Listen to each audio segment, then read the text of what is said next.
வணக்கம் நேயர்களே, மற்றும் ஒரு சந்திப்பில் தாயக மண்ணில் கிளிநொச்சியில் இருந்து நாங்கள் உரையாடல் ஒன்றை ஆரம்பிக்கின்றோம். சமூக செயற்பாட்டாளர், மனித உரிமை காப்பாளர், உங்களுக்கு மிகவும் அறிமுகமான கிருஷ்ணன் அவர்களோடு இன்றைய சந்திப்பு. வணக்கம் கிருஷ்ணன். வணக்கம், எல்லாருக்கும் வணக்கம். அண்மை காலமாக பல்வேறு சுகாதார சம்பந்தமான பிரச்சனைகள் நிறைய எதிர்நோக்க இருந்த நேரத்தில் நீங்களும் சில மருத்துவமனையில் சில நெருக்கடிகளை சந்தித்து இருக்கிறீர்கள். அதை பற்றின ஒரு சுருக்கத்தை சொல்லுங்கள். என்ன ஆக்சுவலாக நடந்தது? உதாரணமாக சொல்ல போனால், நான் இந்த மாதம், அதாவது ஆகஸ்ட் மாதம் 1ஆம் தேதி மற்றும் ஜூலை 29, 30, 32 இந்த 1ஆம் தேதி இந்த நாட்களில் மருத்துவமனையில் அதிகார துஷ்பிரயோகத்தினூடான ஒரு அச்சுறுத்தல் மற்றும் மனித உரிமை, அடிப்படை உரிமை மீறல் ஆகிய விடயங்களை நான் சந்திச்சு அந்த சந்திப்பு சம்பந்தமாக நீங்கள் போட்டிருந்த சில பதிவுகள் ஒரு மேலதிக விளக்கம் தேவைப்படுதுன்னு நினைக்கிறேன்.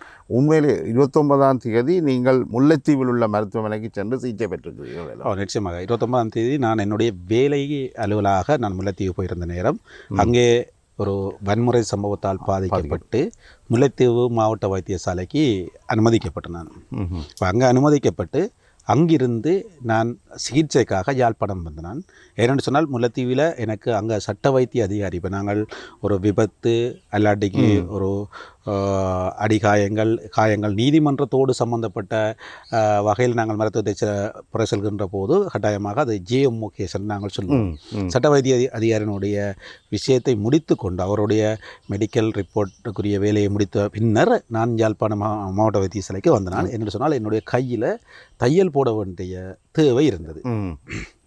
அங்கே வந்த நேரத்தில் தான் நான் அங்கே வந்திருக்கிறேன் என்றதை அறிந்த யாழ் மாவட்ட வைத்தியசாலையினுடைய சட்ட வைத்தியர் டாக்டர் செல்லையா பிரணவன் அவர்கள் விடுதியினுடைய டாக்டர் ரூமுக்கு வந்து என்னை அழைத்து விசாரித்தார். இப்போ நீங்கள் முல்லைத்தீவில் சிகிச்சை பெற்ற போது நீங்கள் எந்த நெருக்கடியையும் எதிர்நோக்கல. நீங்கள் முல்லைத்தீவில் அந்த சட்ட வைத்திய அதிகாரியுடைய அறிக்கையையும் பெற்றுக்கொண்டு விட்டீர்கள், அப்படியா? நிச்சயமாக. அவர் அந்த அறிக்கையை தயாரித்தார். அந்த அறிக்கையை எங்கள்கிட்ட கையில் தர மாட்டார்.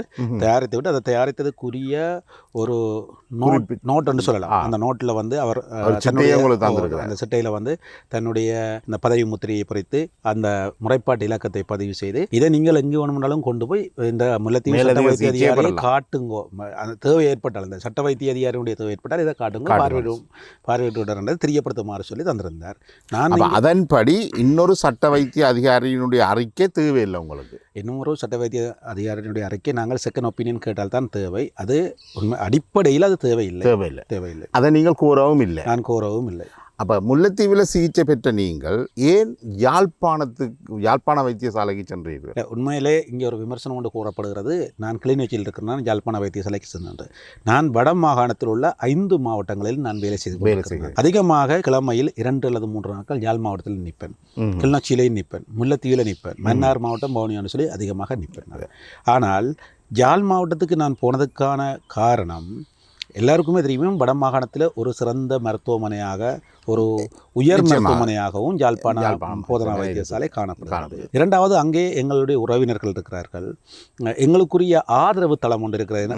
உடனடியாக எங்களுக்கு வந்து வைத்தியசாலையில் நின்று உதவக்கூடிய பின்புலங்கள் எல்லாம் அங்கே இருக்கிறார்கள். நாங்கள் வேறொரு நோக்கமும் கிடையாது. நாங்கள் எங்கேயும் நாங்கள் மருத்துவத்துக்கு செல்லலாம், அதுக்குரிய உரிமை இருக்கின்றது. அந்த அடிப்படையில் நாங்கள் யாழ்ப்பாணத்தை நான் ஒரு ஆத்மார்த்த ரீதியாக ஒரு மருத்துவத்துக்காக மட்டும்தான் நான் தெரிவு செய்தேன்.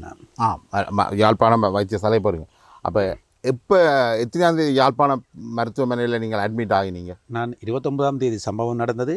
30ஆம் தேதி நான் மாலை முல்லைத்தீவு வைத்தியசாலையில் இந்த வெளியேறி 31ஆம் தேதி மாலை 5:30 மணி அளவில் யாழ் மாவட்ட வைத்தியசாலைக்கு சென்று அன்று இரவே 8 மணி அல்லது 9 மணிக்கு இடையில் என்ன சத்திரி சிகிச்சை கூடத்துக்கு அழைக்கப்பட்டு அதுக்குரிய அந்த தையல் வேலைகளை அந்த காயத்துக்குரிய தையல் போடப்பட்டு நான் மீண்டும் 1 மணிக்கு நான் அந்த விடுதிக்கு வாரன் ஆப்ரேஷன் தியேட்டர்லேருந்து வந்தேன். ஓகே, நீங்கள் ஓட்டுக்கு வந்தாச்சு. அடுத்த மறுநாள் இல்லை அன்று இரவே அந்த 31ஆம் தேதி மாலை ஹாஸ்பிட்டலுக்கு போன நேரம் 5:30 போன நேரம் அவர்கள் இரவு ஒரு 8-9 மணிக்கு என்ன அந்த ஆப்ரேஷன் தியேட்டருக்கு எடுத்து அன்று இரவு 12 மணிக்கு அங்கே இருந்த அந்த மருத்துவ சிகிச்சையெல்லாம் முடித்துக்கொண்டு திருப்பி அந்த விடுதிக்கு கொண்டு வந்தாச்சு. ஆனால் அந்த நான் தங்கியிருந்த 24ஆம் விடுதி என்றது உங்களுக்கு தெரியும், விபத்தினுடைய ஆரம்பகட்ட சிகிச்சை. அங்கே கூடுதலாக அட்மிஷன் போட்டு அங்கே ஆரம்பகட்ட மருத்துவ வேலைகளை பார்ப்பாரு. அதுக்கு பின்னராக 28, 29, 30 சொல்லி வேறு விடுதிகளுக்கு மாற்றுவார்கள். அன்று அந்த சிகிச்சையை முடித்து கொண்டு 1ஆம் தேதி காலமாக என்னை 29ஆம் இலக்க விடுதிக்கு மாற்றுகிறார்கள். சிகிச்சை பெற்றவர்கள் 29. இப்போ இந்த சிகிச்சையில் உங்களுக்கு எந்த நெருக்கடியும் ஏற்படலை? எனக்கு சிகிச்சையில் எந்த நெருக்கடியும் ஏற்படலை. என்னுடைய மருத்துவத்தை தந்த மருத்துவர் வந்து அந்த இடத்துல சர்ஜரி என்ற அடிப்படையில் டாக்டர் ரவிராஜ் ஐயா அவர்கள் அவர் அதுக்குரிய வேலையை செய்து தன்னுடைய பணியை நிறைவு செய்திருந்தார். அவர் கூறிய விஷயம் என்ன சொன்னால், அந்த அடி காயங்கள் தழும்புகள் இருந்தபடியால் எலும்பு முறிவு சம்பந்தமான ஏதாவது பிரச்சனை இருக்கா என்பதை அறிவதற்காக ஓதோபெட்டிக் டாக்டரிடம் காட்டணும்னு சொல்லியிருந்தார். ஓதோபெட்டிக் டாக்டரும் வந்து பார்வையிட்டால் நீங்கள் வீடு செல்லலாம் என்றதான் அவருடைய கருத்து. அப்போ இந்த உங்களுக்கான இந்த நெருக்கடி எப்போ வருகிறது? 1ஆம் தேதி காலமாக ரவிராஜ் ஐயா அவர்களும் பார்வையிட்டு தன்னுடைய கடமையை முடித்துக்கொண்டு நீங்கள் வீடு செல்லலாம் என்கின்ற நிலைக்கு கூறிவிட்டார். அதே நேரத்திலே ஓதோபெட்டிக் கோபிசங்கர் சார் அவர்களும் பார்வையிட்டு ஓகே எலும்பு முறை ஒன்றும் இல்லை, நீங்கள் கிளினிக்கு வர வேணும், மற்றபடி வீடு செல்லாமல் கூறிவிட்டார். அப்போ நான் அந்த நோய் நிர்ணய அட்டைன்னு சொல்லுவோம், அந்த மருத்துவ அந்த இதுக்குரிய மெடிக்கல் ரிப்போர்ட் தருவணும், அதுக்காக நான் காத்து கொண்டிருந்த நேரத்தில் தான் மாலை சரியாக ஒரு 3 மணி அளவில் அந்த வைத்திய விடுதிக்கு 29ஆம் இலக்க வைத்திய விடுதிக்கு டாக்டர் செல்லையா பிரணவன் அவர்கள் யாழ் மாவட்டத்தினுடைய சட்ட வைத்திய அதிகாரி அவர்கள் வருகை தந்தார்.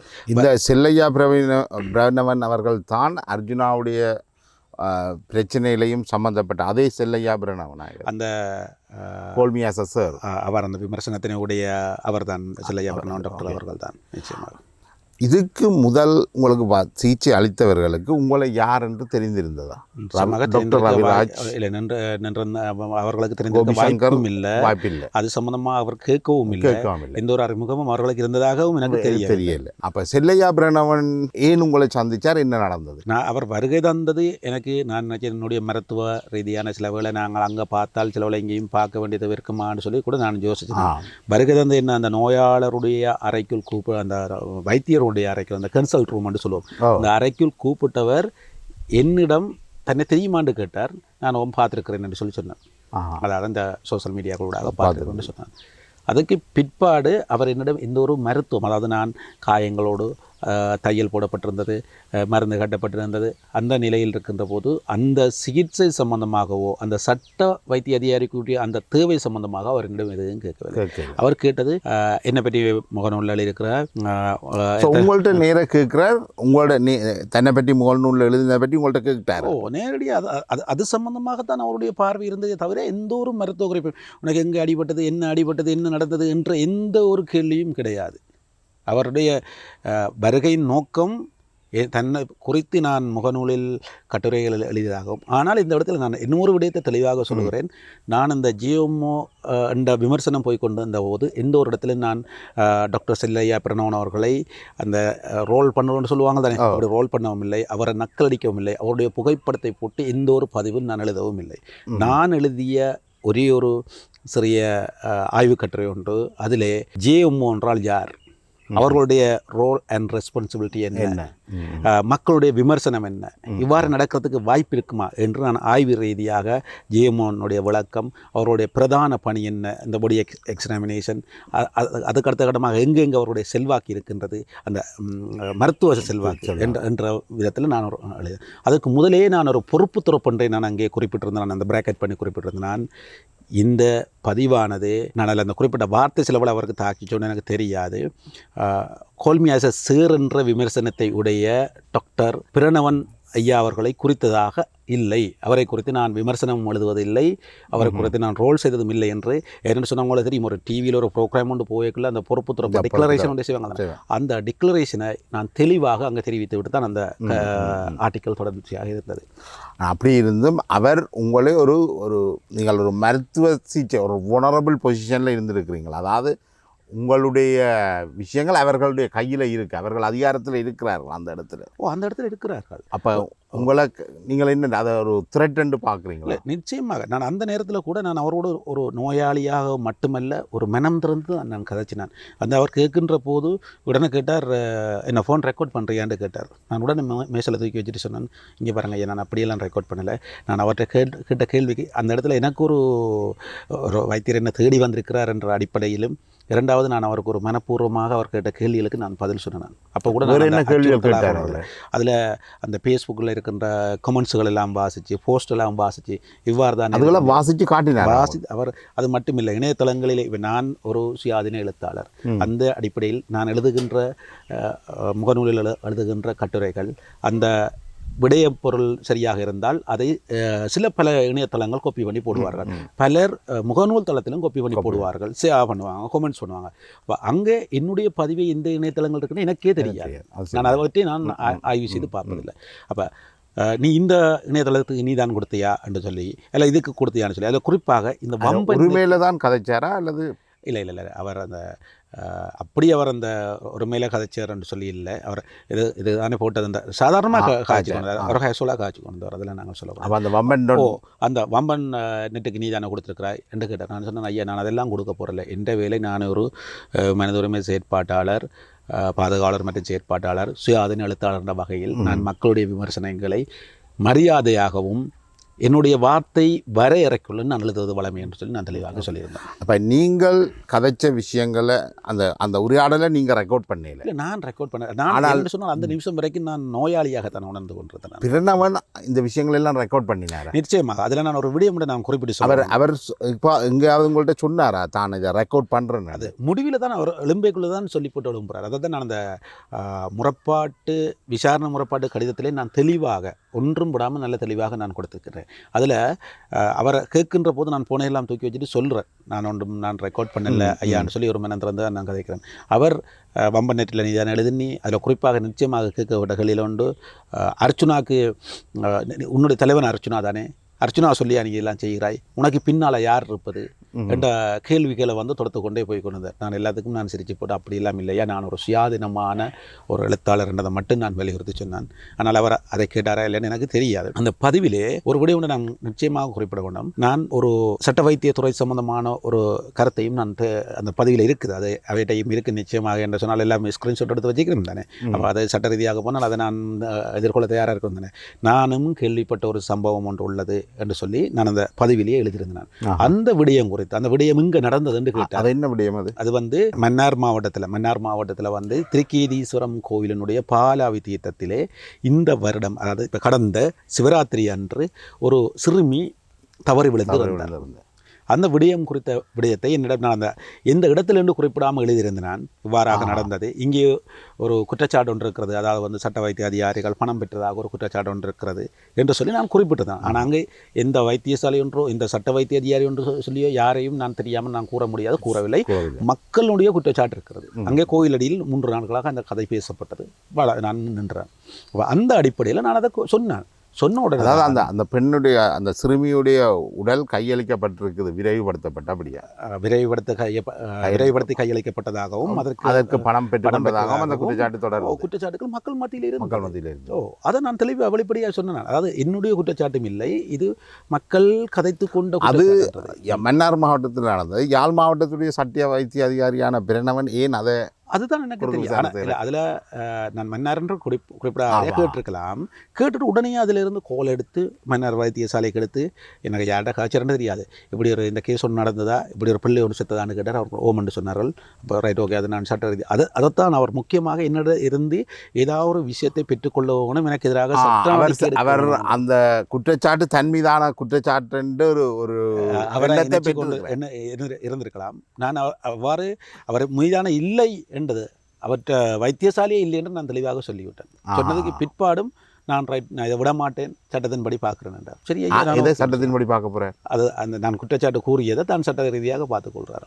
குற்றச்சாட்டு அவர் மீது நான் சொல்லல, அவர் என்னத்தை சொன்னார் அவர்கிட்ட தான் கேட்கணும். என்னத்தை அவர் சட்ட ரீதியாக பார்த்துக்கொள்ள போகிறேன்னு அவர்கிட்ட கேட்கணும். இப்போ இவர் கதைச்சிட்டார், பிரணவன் கதைச்சிட்டார். பிரணவன் உங்கள் மீது குற்றச்சாட்டு பதிவு செய்திருக்கிறாரா? ஏதாவது இல்லை, இதுவரையிலும் அவர் பதிவு செய்யவில்லை. ஆனால் நீங்கள் ஏதாவது குற்றச்சாட்டு பிரணவன் மீது பதிவு செய்து? நிச்சயமாக. நான் வைத்தியசாலையிலிருந்து வெளியே வந்து நான் இந்த கையில் உள்ள தையெல்லாம் வெட்டினதுக்கு பிற்பாடு நான் யாழ்ப்பாணம் போலீஸ் நிலையத்தில் டாக்டர் வைத்தியசாலையுடைய பணிப்பாளர் டாக்டர் சத்தியமூர்த்தி ஐயா அவர்கள் மேலேயும் அங்கே உள்ள யாழ்ப்பாணம் போலீஸ் நிலையத்தின் பொறுப்பதிகாரி, அவருடைய பேர் நான் டாக்டர் இப்போ ஞாபகம் இல்லை, அந்த முறைப்பாடில் நான் தெரிவிச்சிருக்கிறேன், பெரியசாமி ஐயா நினைக்கிறேன், பெரியசாமி ஐயா மேலேயும் சட்ட வைத்தியர் டாக்டர் செல்லையா பிரணவன் அவர்கள் மேலேயும் எனக்கான அதிகார துஷ்பிரயோகம், அச்சுறுத்தல், அடிப்படை உரிமை மீறல் என்ற வகையில் நான் முறைப்பாட்டை பதிவு செய்திருக்கிறேன். இப்போ பிரணவன் தானே உங்களை மிரட்டினது?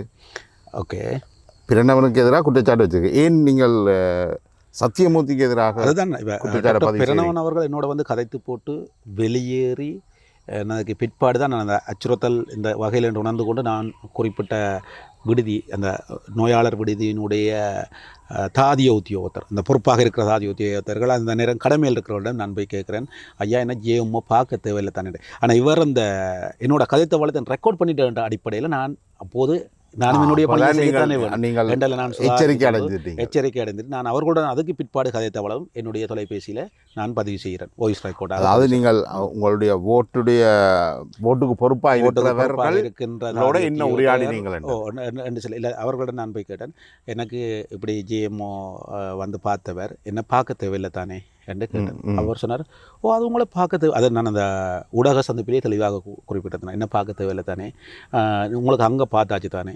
அவர் எங்கள்கிட்ட இப்போ முதலாவதில் ஒரு விடயத்தை நான் இதில் குற்றம் சுமத்துவதற்காக அல்ல, நான் யாரையும் குற்றவாளியாக இல்லை, நடந்த விடயத்தை கூறுகிறேன். முதலாவதாக ஒரு நோயாளி ஒரு விடுதியில் இருந்தால் அந்த விடுதியினுடைய அந்த கடமையில் இல்லை அந்த விடுதியில் பொறுப்பாக இருக்கின்ற தாதி உத்தியோகத்தர் அல்ல அந்த கடமையில் இருக்கின்ற தாதி உத்தியோகத்தர்களை அது ஜேஎம்ஓ கேஸாக இருந்தால் அந்த ஜேஎம்ஓக்கு அறிவிப்பார்கள், உங்களுக்கு ஒரு கேஸ் இருக்குது பாருங்கன்னு சொல்லி. இங்கே நடந்தது ஜேஎம்ஓ அவர்கள் தொலைபேசியை எடுத்து அந்த விடுதியினுடைய தாதி உத்தியோகத்தர் கடமையில் இருந்தவர்களிடம் இப்படி கிருஷ்ணானந்தவர் நிற்கிறாரா பார்க்கணும்னு சொல்லி கேட்டுக்கிறார். அதுக்கான ஆதாரம், அவர் கேட்டதுக்கான ஆதாரமும் அவர் சொன்னதுக்கான நான் பதிவு செய்து அதை தெளிவாக கூறியிருக்கிறேன். கேட்டுவிட்டு தான் இவர் இங்கே வந்திருக்கிறார். அப்போ இது வந்து ஒரு அப்பட்டமான ஒரு அதிகார துஷ்பிரயோகம். இப்போ நீங்கள் இப்போ கைக்கு தையல் போட்டு அதுக்கு பிறகு எலும்பு மருத்துவர்களும் பார்வையிட்ட பிறகு நீங்கள் வீடு செல்ல அனுமதிக்கப்பட்டு நான் காத்திருக்கின்ற போதுதான் மேலதிகமாக உங்களை ஒரு வகையில் உங்களை தங்க வச்சு இந்த விசாரணை நடக்கப்பட்டிருக்கு. இல்லை, அதில் நான் மேலதிகமாக இவர் திட்டமிட்டு தங்க வைத்தாரான்னு எனக்கு தெரியாது. நான் அந்த நோய் நிர்ணய அட்டையை நீங்கள் உண்மையிலேயே வெளியே போகலாம்னு சொல்லப்பட்டாச்சு. ஆனால் அங்கே ஒரு துப்பாக்கியமான ஒரு நிலைமை நடந்தது என்னென்னு சொன்னால், டாக்டர் பிரணவன் அவர்கள் பார்த்துட்டு போனதுக்கு பிற்பாடு நான் இந்த குறித்த விடயம் சம்பந்தமாக நான் கதைக்கு வெளிக்கிட்டதுக்கு பிறகு அங்கே ஒரு விதமான சூழ்நிலை நிலவியது. அந்த இடத்துல தான் நான் திருப்பி போகிறதுக்கு கேட்க அந்த லாமாண்டு நாங்கள் சொல்லுவோம், அதாவது வந்து லீகல் அட்வைஸ், இல்லை லீகலுக்கு அந்த அதாவது வந்து அந்த மருத்துவ அறிக்கைக்கு நாங்கள் எதிராக நாங்கள் சுய விருப்பத்தின் பேரில் வீடு செல்கிறோம்னு சொன்னாங்க. அப்போ அந்த அட்டையில் நாங்கள் போகலாம், ஆனால் அது ஜேஎம்ஓ கேஸ் தான் உண்மையிலே போகலாது. ஆனால் எனக்கு ஜேஎம்ஓ கேஸே இல்லை, ஏன்னா ஜேஎம்ஓ அங்கே பார்த்தாச்சு. ரெண்டாவது உண்மையில் எனக்கு பின்னர் கூறப்பட்டது டீப் கட்டிங், நீங்கள் மெடிக்கல் ட்ரீட்மெண்ட்டுக்காக 2 நாள் நிற்கணும்னு கூறப்பட்டது. எங்களை போகலாம் என்று சொல்லி மருத்துவ அறிக்கையில் கையொப்பம் நான் வைத்து விட்டேன், சுய விருப்பத்தின் பேரில் போகலாம் என்று சொல்லி எழுதி அதற்குரிய ரெக்கார்டு நான் சரியாக ஆவணப்படுத்தி வச்சிருக்கிறேன். வைத்ததுக்கு பிற்பாடு இந்த ஜிஎம்ஓ வந்து பார்த்தவர் இவ்வாறான ஒரு மிரட்டல் இருந்ததுக்கு பிற்பாடு அங்கே ஒரு சின்ன குழப்ப நிலை ஒன்று உருவாகுது. உங்களுக்கு ஒரு பயம்? இல்லை, எனக்கு பயம் இல்லை. அங்கே அந்த அவர்கள் மத்தியில் ஒரு குழப்பம் இல்லை, இவரை விடலாமா விடையிலாதா என்றார். உடனடியாக அந்த நேரத்தில் கடமையில் இருந்த ஒரு வைத்தியர், பெண் வைத்தியர் தன்னுடைய தனக்கு மேலே உள்ள வைத்தியரிடம் தொடர்பை ஏற்படுத்தி இவரை விடலாமான்னு கேட்க அங்கேருந்து சொல்லப்படுது, இல்லை அவரை விட வேண்டாம், ஊசி போடணும், அவருக்கு ட்ரீட்மெண்ட் இருக்குன்னு சொல்லப்படுது. அப்போ எனக்கு சந்தேகம் வருது அடிப்படையில். அது வளமையாக எல்லாருக்கும் பிறந்தேன். ஏன்னால் பிரணவன் டாக்டர் அவர்கள் இங்கே வந்து பார்வையிட்டு சென்றிருக்கிறார், இவ்வளோ பிரச்சனை நடந்திருக்குது என்றதுக்கு பிற்பாடு தான் நான் என்னுடைய நண்பர்களுக்கு வெளியே தெரியப்படுத்துகிறேன். ஏனென்று கேட்டால் இங்கே ஒரு பதற்றமான சூழ்நிலையாக இருக்கிறது, இதை எவ்வாறு கையாளணும்னு எனக்கு தெரியல என்று சொல்லி சொன்னால் போகலாம் என்று சொல்லி சைன் வச்சதுக்கு பிறகு மறைக்கிறார்கள் போகலாக என்று சொல்லி இன்றைக்கு எனக்கு ஒரு குழப்பம் இருந்தாலும் பொறுமையாக நான் நிற்கிறேன். சரி பார்ப்போம் என்று நிற்கிறேன். ஏன்னா நான் வெளியேறினால் என்னுடைய பிரச்சனை வேறு விதமாக வேலைகளுக்கான பிரச்சனை இல்லை, இவர்கள் தங்களில் பிழை இல்லாத மாதிரியும் காட்டிக்கொள்ளலாம். உதாரணமாக ஒரு நோயாளர் விடுதியில் அனுமதிக்கப்பட்டால் அவர் மருத்துவ சிகிச்சையின் பின் மருத்துவர்களால் விடுவிக்கப்படுவார். 2வது மருத்துவ சிகிச்சை நிறைவு பாராட்டிக்கு தன்னுடைய சுய விருப்பத்தின் பேரில் வரலாம். 3வது அப்படி அவர்கள் போக விட மாட்டோம் என்று சொன்னால் அந்த மிஸ்ஸிங் என்று சொல்லுவோம், அவர்களாகவே வெளியேறி சென்று விடுவார்கள். அங்கே ஃபைலில் மிஸ்ஸிங் என்று அது வந்து உங்களோட வேலைக்கு மட்டுமில்லை, என்னுடைய ரெப்புடேஷனுக்கு நாளைக்கு குறிப்பாக இந்த இடத்துல மிக முக்கியமான பாயிண்ட் ஆகிடும். இவர் சட்டவிரோதமாக வெளியே போய்விட்டார் என்றால் கேஸ் ஃபுல்லாகவே மாறிடும். இப்போ நீங்கள் மிஸ்ஸிங் என்று போகிறால் போகலாம், நாங்கள் லாமா தர மாட்டோம் என்றார்கள். அது சொன்னாங்க என்று சொன்னார்கள். அது சொன்னார்கள். நீங்கள் சுய விருப்ப போக உங்களை அனுமதிக்கல, அனுமதிச்சிருக்க வேணும். இல்லை, நான் அனுமதிச்சிருக்க வேணும் என்று நான் இங்கே கட்டாயப்படுத்தி சொல்ல மாட்டேன். என்று சொன்னால் வைத்தியர்களுடைய பரிந்துரையை நான் ஏற்றுக்கொள்கிறேன். அவர் நிற்க வேணும் என்று சொன்னார் தானே, ஆனால் அது என்ன நோக்கம்ன்றது எனக்கு தெரியாது. ஆனால் நான் அதை ஏற்றுக்கொண்டேன். ஏற்றுக்கொண்டதால தான் நான் நின்றேன். அப்போ அதில் அந்த நார்மலாக சொல்லுவாங்க, அது நீங்கள் மிஸ்ஸிங்னு போனால் நாங்கள் ஒன்றும் செய்யலாது என்று சொல்லுவாங்க. அதை வெளிப்படையாக சொல்ல மாட்டாங்க தானே. இப்போ நீங்கள் மிஸ்ஸிங்னு போகலாம்னு சொல்ல மாட்டாங்க, ரெண்டு போனால் ஒன்றும் செய்யலான்னு சொல்கிறேன். அந்த இடத்துல தான் நான் பொறுமையாக நின்று அடுத்த நாள் காலை நேரத்தில் 2ஆம் தேதி அப்போ அன்றைக்கு வேறு ஏதாவது சிகிச்சை உங்களுக்கு வழங்கப்பட்டதா? குளிசை தரப்பட்டது. அதுக்கு பிறகு நான் ஊசி போடணும்னு சொல்லப்பட்டது. நான் அந்த குழப்ப நிலையோட வேறு ஒன்றும் இல்லை, குளிசை தரப்பட்டது. என்ன குளிசைன்னு தெரியுமா? எனக்கு நார்மலாக இந்த காயங்களுக்கு வளமையாக தரப்பட்ட டேப்லெட் அதெல்லாம் தரப்பட்டது. நான் அதை குடிச்சிட்டு அன்றைய பொழுது போயிட்டு அடுத்த நாள் காலமாக விடிய வளமை மாதிரி ரவிராஜ் ஐயா வாரார் வைத்தியசாலை விடுதிக்கு. வருகின்ற போது ரவிராஜ் ஐயா அவர் சொல்கிறார், நீங்கள் 2 நாளைக்கு நிற்க வேணும், இது டீப் கட்டிங், ஆன்டிபயோட்டிக்ஸ் போடணும்னு சொல்கிறார். நான் அவருடைய வைத்திய பரிந்துரையை நான் முழுசாக ஏற்றுக்கொண்டு நான் அவர்கிட்ட சொன்னேன், ஐயா எனக்கு இப்படி ஒரு பிரச்சனை உண்டு, இப்படி ஜிஎம் அவர்கள் வந்து பார்த்தவர், இவ்வாறு நடந்ததுன்னு சொன்னேன்.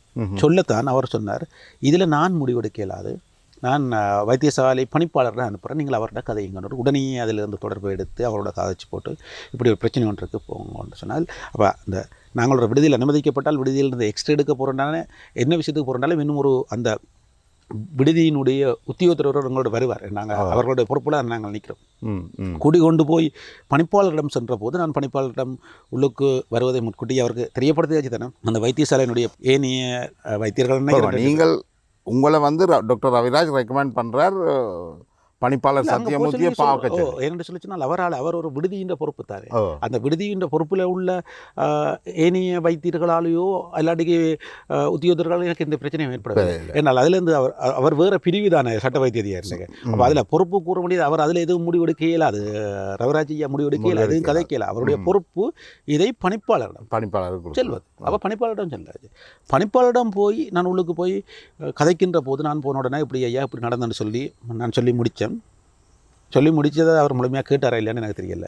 அவர் அதுக்கு பதில் ரைட் ஓகே நான் இது சம்மந்தமாக கவனத்தில் எடுக்கிறேன், விசாரிக்கிறேன், கேட்குறேன், எதுவுமே கூறவில்லை, எதுவுமே சொல்லவில்லை. அப்போ நீங்கள் சொல்கிறீங்க, நீங்கள் போகும் பொழுது அந்த சத்தியமூர்த்தி டாக்டர் சத்தியமூர்த்தியை சந்திக்க செல்லும் பொழுது அங்கே ஏற்கனவே போலீஸ் அதிகாரி எல்லாம் இருந்தேன்னு சொல்லுவோம். அதாவது வைத்தியசாலைக்கு உரிய போலீஸ் அதிகாரி அவர் தான் பெரியசாமி ஐயா அவர் நான் கேட்டேன், நீங்கள் யார் ஐயாண்டுக்காக அவர் சொன்னார் தான் இது இன்சார்ஜ்னு சொல்லி சொன்னார், போலீஸ் இன்சார்ஜ்னு சொன்னார்.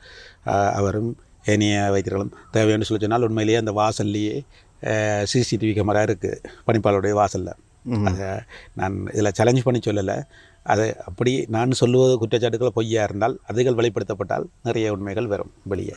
இப்போ ஏன் சத்தியமூர்த்தி அவர்கள் போலீஸ் அதிகாரியும் நீங்கள் போய் ஒரு விஷயத்தை கேட்க போகிறீங்களா அல்லது குற்றச்சாட்டை பதிவு செய்யப்படுங்க, ஏன் போலீஸ் அதிகாரியையும் மற்றவர்களையும் வைத்திருந்தார்? இல்லை, நான் ஒரு அதில் பிரணவனும் இருந்தார். இல்லை பிரணவன் டாக்டர் அங்கே இல்லை, அதுதான் எனக்கு தெரியாது. ஏன்னா நான் ஒரு முறைப்பாட்டை சொல்ல போகவே போலீஸ் அதிகாரி அவர்களையும் ஏற்பாடு செய்து அங்கே வருகை தந்திருக்கின்றார்.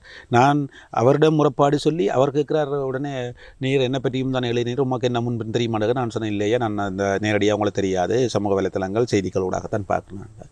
நீர் தொடர்ச்சியாக குற்றச்சாட்டு அவர் கேட்டார். அவர் நான் சொன்னதை மறக்கவில்லை, கேட்டார். இப்போ நான் சொல்லும்போது அவர் மேசையில் கேட்கிறார். ஆனால் அதுக்கு எந்த ஒரு பதிலுமே கூறவில்லை. அதை செவிமடுத்தினான் இல்லாட்டி இதுக்குரிய நடவடிக்கை எடுக்கிறேன் எவ்வாறான ஒரு பதிலுமே அங்கே தெரியல. அப்போ அவர் என்ன சொன்னார் என்று சொல்லி போட்டு அவர் அடுத்தடுத்து தன்னுடைய பிரச்சனையை கேட்குறார். நீர் என்ன பற்றியும் ஃபேஸ்புக்கில் எல்லாம் கணக்கு எழுதியிருக்கிறீர், நான் கணக்கு விஷயங்கள் பார்த்தினாங்கள் கேள்விப்பட்டினாங்கள் என்று சொல்லி அவர் தன்னை குறித்து எழுதியதாகவும் கேட்குறார். அப்போ அந்த நான் கேட்குற போது தான் நான் சொன்னேன், ஐயா நான் எழுதலைன்னு சொல்லி நான் மறக்கலை, நான் எழுதினான், நான் ஒரு சுயாதீன எழுத்தாளர் என்ற வகையில் எழுதியிருக்கிறேன்.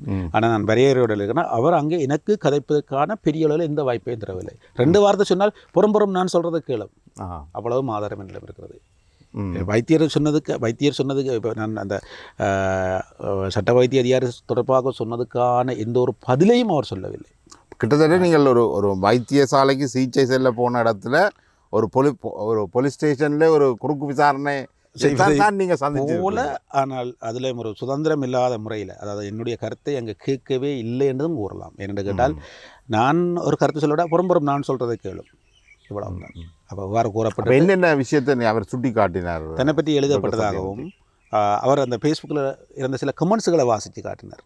அதுக்கெல்லாம் அவர்களுக்கு நேரம் எல்லாம் தயாராக இருந்தார்கள். எல்லாம் தயாராக வாசித்து காட்டி அதில் இந்த தொடர்பு ஏற்படுத்தி சில பேரிடம் எடுத்து இந்த தானா கிருஷ்ணான் தான் என்ன பெரிய எழுதினவர் என்று சொல்லியெல்லாம் விசாரித்தார். அதில் இருந்து கொண்டு வேறு அதை அரட்ட தொடர்பு ஏற்படுத்தி வேறு நபர்களோடையும் அவர் தொடர்பு கொள்கிறார் உங்களை வச்சுக்கொண்டார்.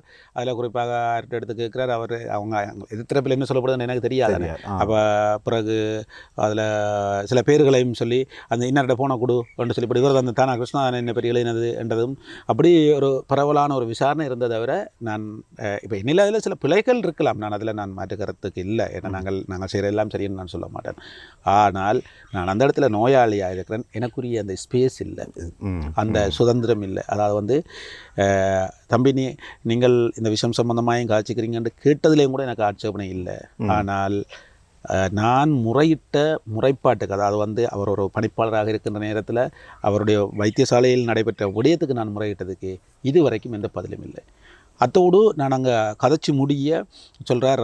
அவர் அந்த பெரியசாமி ஐயா இருக்கிறார். அவரிடம் இவருக்கு எதிராக நாங்கள் ஒரு முறைப்பாடு போடணும், இவர் நாங்கள் கோர்ட்ஸிலானவரை நாங்கள் சந்திப்போம், பிரச்சனை இல்லை என்றெல்லாம் சொல்லி சத்தியமதி சொல்கிறார். அதிலேயே சொல்கிறார். அதிலேயே சொல்லிட்டு நான் ஏஎஸ்பி சாரோட எங்காச்சும் இருக்கிறேன். நீங்கள் முறைப்பாடு கொடுக்க போனீங்க, அவர் உங்களுக்கு எதிரான ஒரு முறைப்பாடை பதிவு செய்கிறார். அங்கே நடந்த ஒரு அச்சுறுத்தல் அதிகார துஷ்பிரயோகம் சம்பந்தமாக முறையிட சென்ற போது, அந்த விஷயத்தை தெரிவிக்க சென்ற போது அங்கே வைத்து போலீஸ் அதிகாரியிடம் என்னை கையளித்து, அதாவது வைத்தியசாலை போலீஸ் அதிகாரியிடம் என்னை கையளித்து இவருக்கு எதிராக நான் ஒரு முறைப்பாடு போடுங்கோ, இவரை நாங்கள் கோர்ட்ஸில் சந்திக்கணும்னு சொல்லித்தான் அந்த என்னை கையாண்ட விதம் இருந்தது. திருப்பி அவரை அங்கேருந்து கூட்டிக் கொண்டு சரி நீங்கள் திருப்பி சட்ட வைத்திய அதிகாரியிடம் என்னை அழைத்து செல்கிறார்கள், அதையும் பார்த்துக்கொண்டு உங்களோட மெடிக்கல் ட்ரீட்மெண்ட் முடிஞ்சால் போகலாமண்டாச்சு.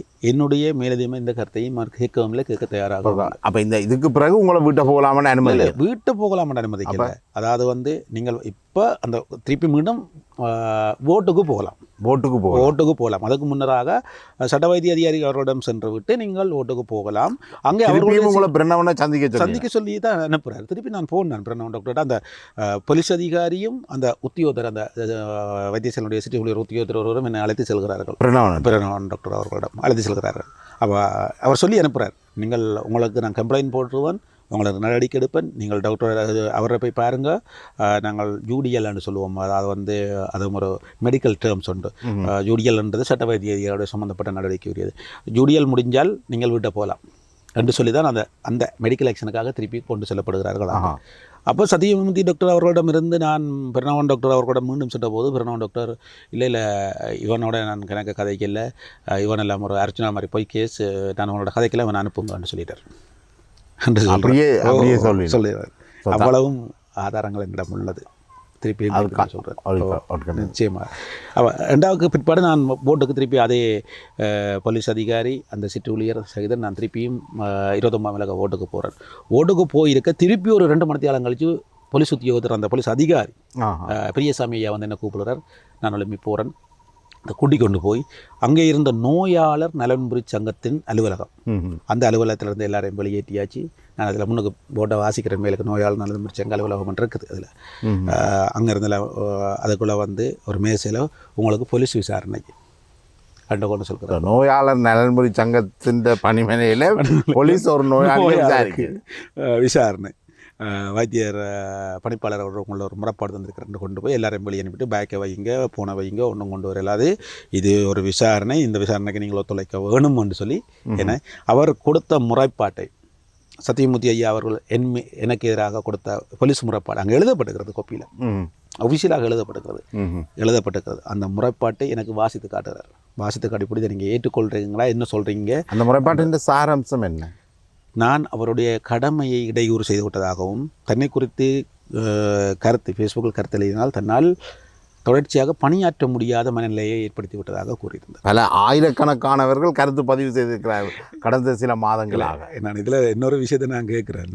நான் ஒரு சாதாரண ஆள். நான் எழுதின இந்த கருத்தை அவருக்கு தாக்கியிருந்தால் நான் அவருக்கு உண்மையில் பகிரங்கமாக நான் மன்னிப்பு கேட்க தயாராக இருக்கிறேன், அதில் இல்லைன்னு.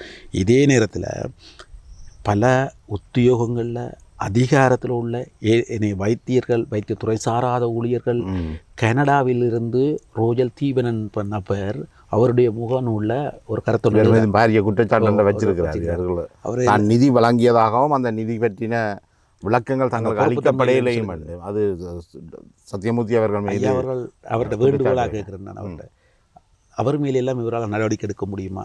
என்னை விட பெரிய பெரிய ஆக்கள் எல்லாம் குற்றச்சாட்டுகளை வைத்தவர்கள், அவர்களை எல்லாம் நடவடிக்கை எடுப்பாரா? இல்லாட்டி என்னை போன்றவர்கள் மீது எடுத்து எங்களை குரல்களை பார்க்குறார். உங்கள் குரல்களை அடக்கலாம்னு யோசிக்கணும்.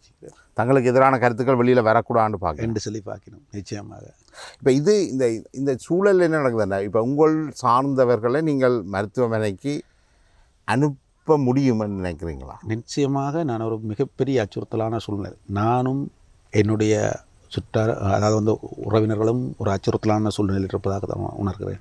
ஏனென்றால் உள்ளுக்கு அந்த அவர் ஜெயம்மா வைத்தியர் அவரோட செல்வதற்கு முன்னர் நான் அந்த ஆதாரத்தை நான் ஊடக சந்திப்பில் வெளிப்படுத்தினேன். ஒரு வசனம் ஒன்று சொன்னவர், நீங்களோ உங்களோட உறவினர்களோ வடமாகாணத்தில் எங்கு வைத்தியசாலைக்கு சென்றாலும் இறுதியாக என்னிடம் இந்த வைத்தியசாலைக்கு தான் வர வேண்டும்.